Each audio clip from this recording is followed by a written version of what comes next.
Hello जी, राधे राधे सभी को। जैसा कि आप सभी को पता है, गणपति का त्योहार आने वाला है। तो सबको हार्दिक बधाई गणपति उत्सव के लिए। तो आज की मेरी स्टोरी है गणपति के ऊपर ही। आपको पता है गणेश पूजा 10 दिन का ही क्यों मनाया जाता है? इसके पीछे एक बहुत अच्छी कहानी है। महर्षि वेद व्यास जी, उनको महाभारत लिखनी थी। तो महाभारत लिखनी थी तो वो सभी देवताओं के पास गए और उनको बोले कि मुझे महाभारत लिखनी है और मुझे ऐसा एक मुझे दीजिए कि जो बिना रुके लिखे।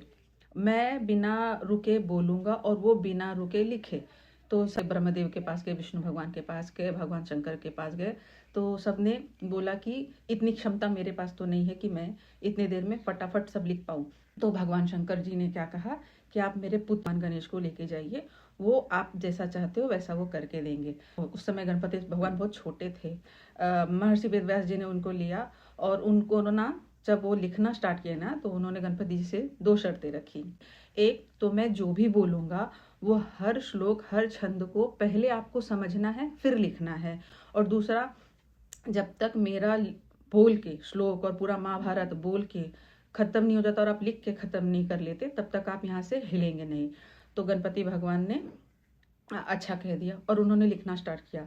बकायदा जब महर्षि वेद व्यास जी ना 10 दिनों तक नॉन स्टॉप वो श्लोक छंद और जितने भी आते चौपाइया दोहे सब बोलते गए और गणपति भगवान हर एक श्लोक छंद चौपाई और दोहा को पहले मतलब समझते थे, फिर लिखते थे। बार बार उस समय ना अपने मोर पंख वाली लकड़ी की पेन होती थी, तो वो पेन भी बार बार बीच में टूट जाती थी, जिससे तकलीफ होती थी। लेकिन फिर भी गणपति भगवान जी रुके नहीं और नॉन स्टॉप एक जगह 10 दिन बैठ कर ही वो लिख रहे थे, है ना। जब एकदम लिखना बहुत ध्यान मग्न में लिख रहे थे तो उनका पेन टूट गया। इस बार ना गणपति जी को थोड़ा सा ये हो गया कि बार बार पेन टूट जा रहा है और मैं स्लो हो जा रहा हूँ, क्योंकि महर्षि वेद व्यास जी रुक नहीं रहे थे। तो उन्होंने क्या किया, अपना एक दांत तोड़ करके उससे लिखना स्टार्ट किया। इसीलिए गणपति बप्पा का नाम एक दंत भी है।